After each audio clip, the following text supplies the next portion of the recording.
first came to B.C. From Alberta, I remember two things. Asia Gardens for dim sum, because I never had dim sum at the time, and Shirley's mom.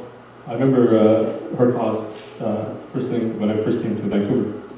So we always associate food with people and events. Right? So as you know, when you go for dim sum, everybody fights for the bill, or pretend to fight for the bill. So when the bill comes, you know, you pretend to go for the bill. When the bill's coming this way, you go that way. Right? So, but when I was in China recently, they fight for the bill a little bit different. So when they say they want to fight for the bill, they're really fighting for the bill. So I saw this dim sum in China where the son and the father were fighting for the bill. And the father said, I've got it, I've got the bill, you know, don't worry about it. So the son, very determined, he was going to pay for the bill.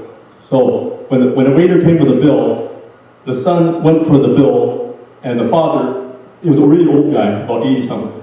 So the father gave the son a shoulder check, and then grabbed the bill. Right? So that's how it's done in China. It's not like pretending to fight for the bill. When you're going for the bill, you're going for the bill. Right? So that's really in contrast to my uncle.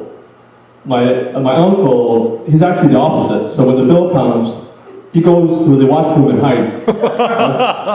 So it's kind of like scarred me, because I always like to open my mouth and say something when things happen. But when I was young, my dad always says, well, you know, you can't say this, can't say that, or be respectful, right, of elders. Right?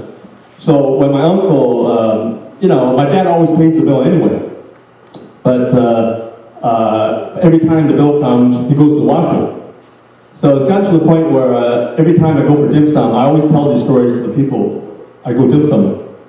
I tell the same story, maybe I'm deeply scarred, I tell the story all the time.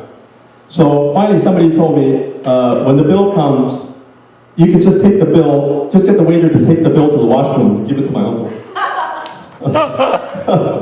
Okay, so that's a little funny, right? So that's my therapy right there. Okay? And the reason I took this class is because I wanted to record histories, mostly of my dad's history. My dad is from Hoiping, China, and so is my mom and my grandfather.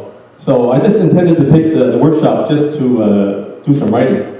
So for the writing, our instructor, Brandy Lee and Worrell, she asked us to imagine ourselves as characters, right? So the stories, I imagined myself being in the story and one of the characters. So after writing the stories, I did actually go to China on 2 different trips in the last 2.5 years. So I've been to China twice. And since then, I've actually set up a website. My website is CCRSTV, Chinese Canadian Root Society. So, you know, I posted visits to China and different things that happened to me, my experiences as a Chinese Canadian.